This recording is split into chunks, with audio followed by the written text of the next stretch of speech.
A judge has denied motions to drop charges against two deputies involved in the shooting death of Christian Glass last summer. Both men asked the court to drop their cases. They said there wasn't probable cause, but the judge disagreed. 9 News reporter Steve Stager has covered this case since that body camera video was released. Alex, it's a relatively standard order, but in it, Judge Catherine Shirotis wrote that there is probable cause to believe that Clear Creek deputy Andrew Buin intentionally and maliciously caused harm to Christian Glass by shooting and killing him. This happened back on June 11th of last year when Glass called 911 after his car got stuck on a boulder in Silver Plume.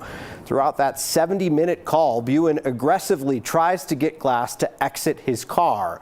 The judge noted that malicious intent can be inferred in part from Buin's aggressive behavior during that call. He's facing a second-degree murder charge, among other charges. His supervisor that night, Kyle Gould, is charged with criminally negligent homicide and reckless endangerment. The judge ruled there is probable cause in that case as well, as evidence presented to the grand jury showed that Gould was watching the whole incident on a live stream feed of a body camera. The grand jury says that he gave the order to break into Glass's car to get him out, which ultimately led to that shooting. 9 News legal analyst Scott Robinson says the defense motions to drop charges based on a grand jury indictment, they are pretty standard, and so is this ruling, and it shouldn't hint at the final result of either case.